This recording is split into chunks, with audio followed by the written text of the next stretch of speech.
दोस्तों नमस्कार। VK knowledge electrical में आप सभी का स्वागत है।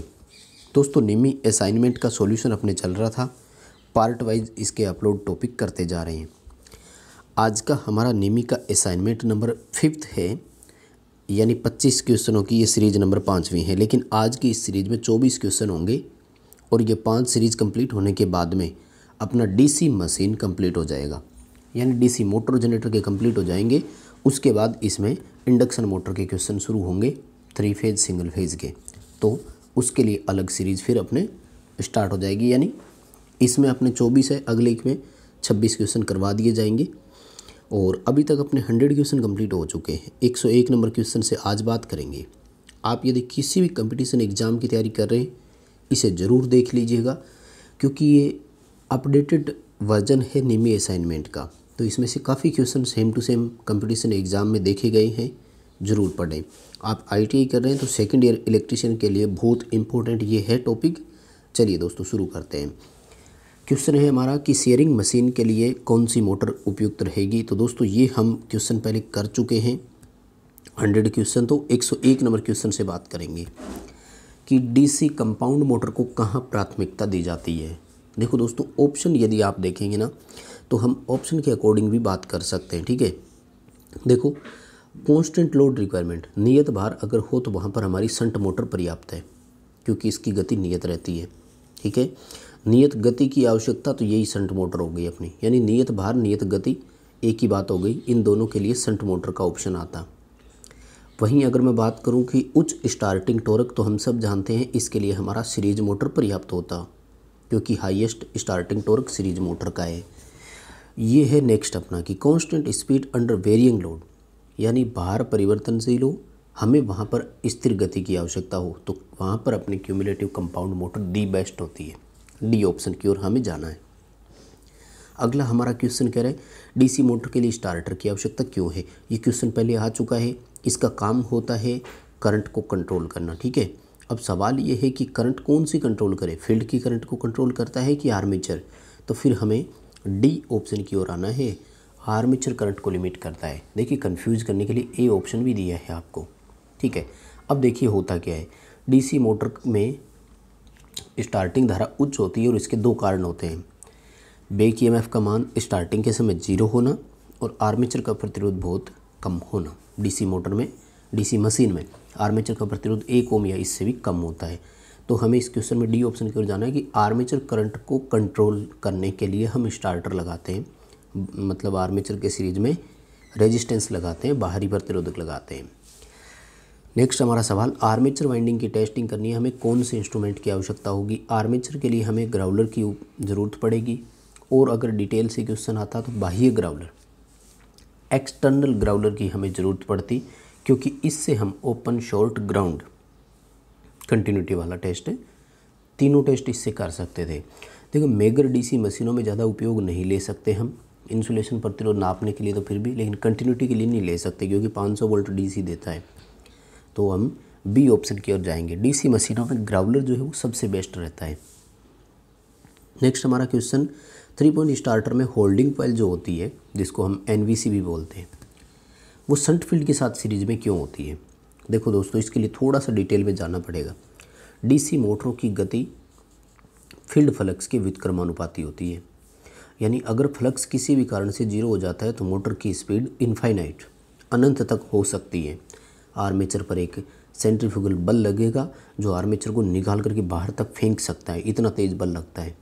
इसलिए हम क्या चाहते हैं कि जब फ्लक्स 0 हो उस समय मोटर भी स्टॉप हो जाए, रुक जाए, ऐसी व्यवस्था हम कर दें। तो इसके लिए फिर हमने क्या किया, जो होल्डिंग कॉइल है, क्योंकि वही तो होल्ड करके रख रही है, लगातार आर्मेचर को सप्लाई कौन दे रहा है, वो होल्डिंग कॉइल के हैंडल को वो ऑन पोजीशन में जब पकड़ के रखती है तभी जा रही होती है। तो हम मोटर को ओवर स्पीड से प्रोटेक्शन देते हैं, to protect motor for high speed. जैसे ही फील्ड ओपन हुआ, एनवीसी का सर्किट भी ओपन हो गया, एनवीसी का मैग्नेट फेल हो गया, वो हैंडल को छोड़ देगी।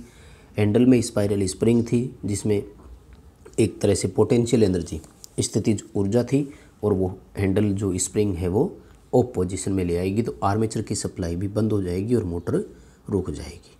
नेक्स्ट हमारा क्वेश्चन किसी कंपाउंड मोटर की विशेषताओं में परिवर्तन किए बिना उसकी डायरेक्शन ऑफ रोटेशन बदलने की सबसे अच्छी विधि है कि उसके केवल आर्मेचर की दिशा को बदला जाए।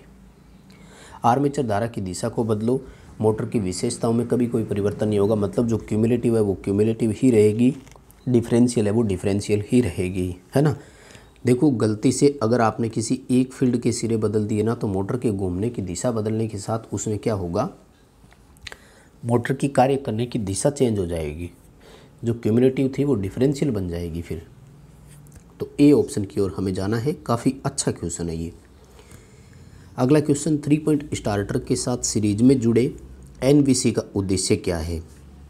देखो एनवीसी सीरीज में जुड़ी हुई है, ठीक है, 3 पॉइंट स्टार्टर में फील्ड के साथ, यानी वे सेम क्वेश्चन आ गया अभी जो हमारा पहले क्वेश्चन हमने पूछा था कि फील्ड के सीरीज में ही हमने क्यों जोड़ा। तो वही बात है ना, जब फील्ड ओपन हो जाए तो मोटर हाई स्पीड ना हो जाए, to prevent increase in speed आएगा या प्रोटेक्ट फ्रॉम हाई स्पीड, एक ही बात है, सेम क्वेश्चन रिपीट हो गया। नेक्स्ट अपना क्वेश्चन है, भारी भार में अचानक भारित के लिए किस प्रकार की डीसी मोटर का उपयोग करेंगे। देखो आज का जो क्वेश्चन स्टार्ट हुआ था ना 101 नंबर से, उसमें ये पूछा कि क्यूमुलेटिव कंपाउंड मोटर का उपयोग कहाँ करते हैं, ठीक है, किस प्रकार के भार के लिए मिश्रित मोटरों का उपयोग करते हैं। और यहाँ पर देखो ये फिर पूछ लिया अपन से कि उच्च भार पर उपयोग जिनमें सडन वेरिएशन आता हो, तो फिर क्यूमुलेटिव कंपाउंड ही आएगी ना। भार में अचानक परिवर्तन होते रहते हैं, क्षणिक परिवर्तन जब होते रहते हैं तो वहाँ क्यूमुलेटिव कंपाउंड है। लगातार वेरिएशन वाला अगर है तो वहाँ सीरीज मोटर चल जाएगी, लगातार कांस्टेंट वाला है तो वहाँ शंट मोटर चल जाएगी। नेक्स्ट हमारा क्वेश्चन कह रहा है, खाद्य मिक्सर मोटर में गति कैसे कंट्रोल करते हैं। मिक्सर मोटर में यूनिवर्सल मोटर है और उसमें फील्ड टेपिंग विधि का भाई हम उपयोग करते हैं, ठीक है। सीरीज फील्ड वाइंडिंग जो होती है उसमें टेपिंग निकाली जाती है, सबसे अधिक इसी विधि का उपयोग होता है। नेक्स्ट हमारा सवाल की गति नियंत्रण की कौन सी विधि ऐसी है जिसमें 0 से लेकर के मैक्सिमम तक आसानी से हम स्पीड ले सकते हैं। तो ये होती है वार्ड लियोनार्ड विधि एकमात्र, जहां स्टेप बाय स्टेप गति नियंत्रण का भी हमारे पास ऑप्शन होता है। 2-2, 5-5 आरपीएम भी कम ज़्यादा करनी हो तो कर सकते हैं। इसमें कैसे होता है, इसमें एक होता है एमजी सेट, और ये जनरेटर जो डीसी देता है वो मिलता है डीसी के सीधे सीधे मोटर को। ये मोटर 3 फेज एसी होती है। जनरेटर की वोल्टेज से मोटर की एकदम वोल्टेज को कंट्रोल किया जाता है, यानी एक तरह से ये भी आर्मेचर कंट्रोल मेथड ही होता है, लेकिन इसमें हम आर्मेचर की वोल्टेज को कंट्रोल करते हैं। फील्ड जो होती है ना जनरेटर और मोटर, वो दोनों की सेपरेटली एक्साइटेड होती है, तो वोल्टेज जैसे जैसे कंट्रोल होते हैं मोटर की स्पीड कंट्रोल हो जाती है। डी आएगा ward Leonard control method. Next हमारा क्वेश्चन है, वाइंडिंग में टेपिंग का मुख्य उद्देश्य क्या है। सॉरी, टेप का उद्देश्य क्या है, टेपिंग नहीं। देखो वाइंडिंग में इंसुलेशन टेप, स्लीव, धागा, कई चीज़ें यूज होती है। अब समस्या ये है कि धागा और टेप जो होती है ना, इनके काम लगभग एक जैसे ही होते हैं। टेप जो होती है ना, ये जैसे कॉटन टेप आती है, एम्पायर टेप आती है, मोस्टली कॉटन टेप का यूज होता है, ध्यान रखना। ये प्रैक्टिकली किसी ने भी वाइंडिंग देखी हो तो हो सकता है। ये क्या करते हैं कि वाइंडिंग जो चालक होते हैं ना, उन सबको एक साथ बांधने के लिए होती है। इसी तरह से धागा है, धागा तब होता है जब ओवरहैंग की लंबाई बढ़ जाती है ना, तब करते हैं। सी ऑप्शन की ओर हमें जाना है इसमें। नेक्स्ट हमारा क्वेश्चन कि किस प्रकार की वाइंडिंग में फ्रंट पिच बैक पिच से अधिक होती है। देखो फ्रंट पिच का मतलब होता है कम्यूटेटर के साइड की ओर का पिच, ठीक है, और बैक पिच होती है यहाँ इस ओर की। देखो फ्रंट पिच जब अधिक होगी ना तो वाइंडिंग यूँ आएगी पीछे की ओर, और इस प्रकार की वाइंडिंग को हम क्या बोलते हैं, रिट्रोग्रेसिव वाइंडिंग बोलते हैं। यानी रिट्रोग्रेसिव और प्रोग्रेसिव, इन दोनों के लिए सुनिएगा ध्यान से। प्रोग्रेसिव में क्या होता है, फ्रंट पिच की अपेक्षा बैक पिच ज़्यादा होता है, और रिट्रोग्रेसिव में क्या होता है, फ्रंट पिच का मान अधिक होता है, बैक पिच का मान कम होता है। नेक्स्ट हमारा क्वेश्चन, वीए रेटिंग के लिए कोर सामग्री का क्रॉस सेक्शनल क्षेत्रफल को क्या कम करता है। सवाल की लैंग्वेज आपको समझ नहीं आई, मैं सवाल बता देता हूँ। ये सवाल पूछ रहा है कि हाई केवीए रेटिंग हम लेकर जा रहे थे, कौन सा ऐसा है जो कोर के क्रॉस सेक्शन एरिया को कम कर सकता है। देखो सवाल ये कह रहा है कि एक मान लीजिए 10 वीए का ट्रांसफार्मर आपने बनाया, एक 20 वीए का ट्रांसफार्मर आपने बनाया। 10 से 20 किया तो एक तरह से क्रॉस सेक्शन दोगुना चाहिए था ना, लेकिन नहीं, कुछ मटेरियल ऐसे है जिनमें लगभग 1.25 गुना 1.5 गुना करने से ही 10 की अपेक्षा 20 VA कैपेसिटी आ सकती है। ये आएगी उस मटेरियल से जिसकी एक तरह से चुंबकीय सामर्थ्य अधिक हो, यानी मैग्नेटिक स्ट्रेंथ जिसकी अधिक होगी उससे होगा, तो हाई एलॉय स्टील। ठीक है। उच्च मिश्र धातु वाली अगर कोई अपन सीट काम में लेंगे तो वो कम रेटिंग में भी काम करवा सकती है।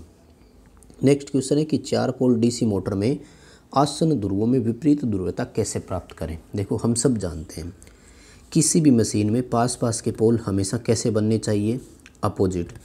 अगर पास पास के ध्रुवों की पोलरिटी अपोजिट नहीं है तो मोटर चलेगी भी नहीं। अब देखो जो इन चुंबकीय पोलों की ध्रुवता है ये तो धारा की दिशा पर ही निर्भर करती है ना, धारा की दिशा, यानी अगर इनमें करंट की डायरेक्शन चेंज होगी तो ही ध्रुवता विपरीत होगी, अदरवाइज सेम हो जाएगी। तो डी ऑप्शन की ओर हमें जाना है। धारा प्रवाह की दिशा को अलग रखा जाए, यानी एक में 1 सिरे से प्रवेश कर रही है तो दूसरे के 1 सिरे से निकलनी चाहिए। नेक्स्ट हमारा क्वेश्चन है रिवाइंडिंग प्रक्रिया में ये क्या कहलाता है। देखो रिवाइंडिंग प्रक्रिया में ये जो होती है ना, अब आप देख रहे होंगे कि कॉयल भी ये देखो लगी हुई है, पहले से दिखा रहे हैं। ठीक है, ध्यान से समझना। ये देखिए ये जो ऐसे आप लपेट सा देख रहे हैं ना, ये है वाइंडिंग। तो ये देखो ये वाइंडिंग तो अभी लगी हुई है, ठीक है, और ये हैमर से हम इस पर चोट लगा रहे हैं और ये हमने एक इस पर कोई मान लीजिए फट्टी रखी हुई है ना। तो सबसे हम ये देखना चाह रहे हैं कि वाइंडिंग के ऊपर का पोर्शन हटा रहे हैं। वाइंडिंग के ऊपर के पोर्शन में वेज लगे होते हैं और वेज होती है बांस की फच्चर बोलते हैं हिंदी में, तो भाई सीधी सी बात है। ठीक है, तो ये अपना काम होता है रिमूविंग ऑफ वेजेज। जो बांस की फच्चर अपन ने डाली थी वो हटा रहे हैं सबसे पहले, फिर कॉइल निकलेगी। नेक्स्ट हमारा क्वेश्चन है वाइंडिंग में उपयोग होने वाली कौन सी कुचालक सामग्री अत्यधिक गैर और नॉन हाइग्रोस्कोपिक, यानी जो नमी को नहीं सोखती है, तो ये तो हमारा लेद्रोइड पेपर ही हो सकता है ऐसा तो। ठीक है, और लेद्रोइड नहीं, सॉरी, इसमें आएगा मिलीनेक्स पेपर। ठीक है, क्योंकि मिलीनेक्स पेपर जो है ना, ये आपने देखा होगा वाइट कलर वाला होता है और सफ़ेद रंग का पेपर होता है। स्लोट में सबसे पहले यही डाला जाता है। ठीक है, हाँ, क्योंकि चमड़े वाला कागज़ है तो ये तो क्या सोख लेता है नमी थोड़ा सा। नेक्स्ट क्वेश्चन है कि किस प्रकार की आर्मेचर वाइंडिंग का चित्र आपको यहाँ पर दिखाया गया है। देखिए इस वाइंडिंग को अगर आप ध्यान से देखें तो वाइंडिंग में देखिए लेप वेव की तो बात ही नहीं होगी यहाँ पर। ठीक है, ट्रिप्लेक्स ड्यूप्लेक्स तो होगा नहीं क्योंकि सिंपलेक्स वेव है। कैसे पता लगा, एक के बाद देखो 2 नंबर कम्यूटेटर सेगमेंट पर आई, 2 के बाद 3 पर आई, तो वेव वाइंडिंग है सिंपलेक्स प्रकार की, ऐसा ऑप्शन नहीं है। प्रोग्रेसिव रिट्रोग्रेसिव की यदि बात की जाए तो देखो वाइंडिंग आगे बढ़ती हुई जा रही है, क्योंकि 1 नंबर से लेकर 2 नंबर सेगमेंट से आई, 2 से लेकर 3 पर आई, 3 से 4 पे जाती। ठीक है, तो ये हमारी एक तरह से प्रोग्रेसिव वाइंडिंग हम कहेंगे। सी ऑप्शन की ओर हमें जाना है। नेक्स्ट अपना क्वेश्चन है कि रिट्रोग्रेसिव वाइंडिंग है और औसत पिच की गणना करनी है, जहाँ आर्मेचर चालकों की संख्या 14, स्लॉट की संख्या 7, पोल की संख्या 2 है। देखो रिट्रोग्रेसिव में औसत पिच कैलकुलेट करनी हो तो फॉर्मूला होता है Z-2/P, चालकों की संख्या बटे पोल करते हैं ना, लेकिन रिट्रोग्रेसिव है सिंप्लेक्स हो तो 2 माइनस करना होता है। ठीक है, प्रोग्रेसिव होती तो 2 प्लस करते। ठीक है, तो Z यानी चालकों की संख्या है 14, 14 माइनस 2 पोल है 2। ठीक है, तो 12/2 करेंगे, उत्तर आएगा 6। देखो रिट्रोग्रेसिव में आया 6, अगर प्रोग्रेसिव होती तो उत्तर आता 8। ठीक है, क्योंकि उसमें क्या करना था, Z+2/P करते तो 14 और 2 16 हो जाता। ठीक है, और नेक्स्ट हमारा क्वेश्चन है कि प्रतिक्षेप के बाद यानी रिवाइंडिंग के बाद आर्मेचर में किस प्रकार का टेस्ट यहाँ पर किया जा रहा है। देखो ये क्वेश्चन तो सिंपल सा ही है। कैसे, ग्राउलर रखा हुआ है और ग्राउलर के ऊपर आप देख रहे हैं आर्मेचर रखा हुआ है और आर्मेचर के ऊपर ये देखिए हेक्सा ब्लेड रखी हुई है। हेक्सा ब्लेड जो होती है ये शॉर्ट कॉइल की जांच करने के लिए होती है। जिस कॉइल में शॉर्ट सर्किट होता है हेक्सा ब्लेड उस पर बहुत अधिक कंपन करती है, अत्यधिक कंपन आता है। नेक्स्ट हमारा क्वेश्चन है कि वार्निश करने से पहले हम रिबाउंड आर्मेचर को गर्म करते हैं ताकि वाइंडिंग में कोई नमी है तो वो सूख जाए, क्योंकि नमी से इंसुलेशन प्रतिरोध घटता है। नमी सुखाने के लिए आएगा, जितनी भी मॉइस्चर उसमें है, ताकि इंसुलेशन प्रतिरोध में इम्प्रूवमेंट हो सके। नेक्स्ट क्वेश्चन, कंपाउंड मोटर की घूमने की दिशा को कैसे बदलेंगे? दो ऑप्शन है डीसी मशीनों के घूमने की दिशा बदलना, या तो आर्मेचर धारा की दिशा बदलो या फिर फील्ड के सिरे बदलो। अब यहाँ पर देखो, वैसे देखा जाए तब तो एक ही ऑप्शन मिलेगा आपको, आर्मेचर धारा की दिशा। वैसे भी हम आर्मेचर धारा की दिशा बदलने वाली विधि को प्राथमिकता देते हैं ताकि उसमें विशेषताओं में कोई परिवर्तन ना हो। फिर भी इसमें कोई और ऑप्शन ही नहीं है। देखिए कैसे, सप्लाई के टर्मिनल बदलने से कभी नहीं बदलेगी, आर्मेचर फील्ड दोनों की बदलने से नहीं बदलेगा, और सीरीज फील्ड अकेले की धारा बदलने से मोटर की विशेषता बदलेगी। नेक्स्ट हमारा क्वेश्चन, डीसी शंट मोटर में क्या प्रभाव पड़ता है यदि इसकी आपूर्ति टर्मिनलों को परिवर्तित कर दिया जाए? देखो, सप्लाई के सिरे बदलने से मोटर की घूमने की दिशा में कोई फर्क नहीं पड़ेगा, मोटर अपनी सेम डायरेक्शन में चलती रहेगी। साधारण क्वेश्चन है, आई थिंक सब कर सकते थे, बहुत इजी लेकिन बहुत इंपॉर्टेंट क्वेश्चन है। पेपर में इस तरह के क्वेश्चन आते हैं, सी ऑप्शन रहेगा। नेक्स्ट हमारा क्वेश्चन कह रहा है कि यदि डीसी शंट मोटर की फील्ड वाइंडिंग ओपन हो जाए तो क्या होगा? बड़ा सिंपल सा है, मोटर में हाई स्पीड आएगा। ठीक है, अब देखो वैसे तो हम 3 पॉइंट स्टार्टर से प्रोटेक्ट करते हैं तो मोटर बंद ही हो जाती है, लेकिन थ्योरेटिकल क्वेश्चन पूछ रहा है तो आपको गति फील्ड के व्युत्क्रमानुपाती उसी ऑप्शन की ओर जाना है और मोटर बहुत हाई स्पीड पर रोटेट करेगा। नेक्स्ट क्वेश्चन, नो लोड से लेकर फुल लोड तक डीसी शंट मोटर की गति कम होने का कारण क्या है? देखो, वैसे तो डीसी शंट मोटर नियत गति वाली मोटर है, नो लोड से फुल लोड तक मोटर की गति में 2 से 5% का परिवर्तन आता है, लेकिन फिर भी ये सवाल यहाँ पर ये पूछा गया है कि गति में 2 से 5% का परिवर्तन भी आया क्यों? तो ये आता है कि जब भार बढ़ता है तो आर्मेचर की ड्रॉप बढ़ती है। आर्मेचर का वोल्टेज ड्रॉप बढ़ने से क्या होता है? बैक ईएमएफ कम हो जाता है, और बैक ईएमएफ कम हुआ तो मोटर की गति कम हो जाती है। सी ऑप्शन की ओर जाना है। ठीक है, क्या हुआ था? भार बढ़ने से आर्मेचर का ड्रॉप बढ़ा, आर्मेचर का ड्रॉप बढ़ने से बैक ईएमएफ कम हो गया, और बैक ईएमएफ कम होने से मोटर की गति कम हो जाती है। नेक्स्ट हमारा क्वेश्चन कह रहा है, कौन सा वाइंडिंग दोष परीक्षण टेस्ट द्वारा किया जा रहा है? तो ये क्वेश्चन तो यार एक तरह से ना रिपीट ही हो गया दोस्तों, करने की ज़रूरत ही नहीं है हमें, वापस वही क्वेश्चन आ गया। ओपन कॉइल की जांच हो रही है, ग्राउलर है और उस पर आर्मेचर रखा हुआ है और आर्मेचर के पास के कम्यूटेटर सेगमेंट पे लगाया हुआ है, तो ये तो ओपन कॉइल ही हो गया, ए ऑप्शन ही आएगा इसमें, है ना। तो बस दोस्तों आज के लिए इतना ही है। दोस्तों एक चीज़ और बताऊंगा आपको, जल्दी भी हम इसलिए करवा रहे हैं क्योंकि बहुत सारे स्टूडेंट क्या पूरा पेपर देखते नहीं है, उनके पास पढ़ाई करने के लिए टाइम कम है, तो हम चाहते हैं कि 15 से 20 मिनट में आपका एक ये जो है सीरीज़ असाइनमेंट का कंप्लीट होता जाए। डीसी मशीन अपनी कंप्लीट हो चुकी है, नेक्स्ट इंडक्शन मोटर स्टार्ट होगी। वीडियो पसंद आए तो लाइक ज़रूर करें, फ्रेंड्स को भी शेयर ज़रूर करें। आप यदि चैनल पर नए हैं तो चैनल को सब्सक्राइब ज़रूर करें, और ITI वाले अगर स्टूडेंट कोई है तो उनको आप शेयर ज़रूर करिएगा।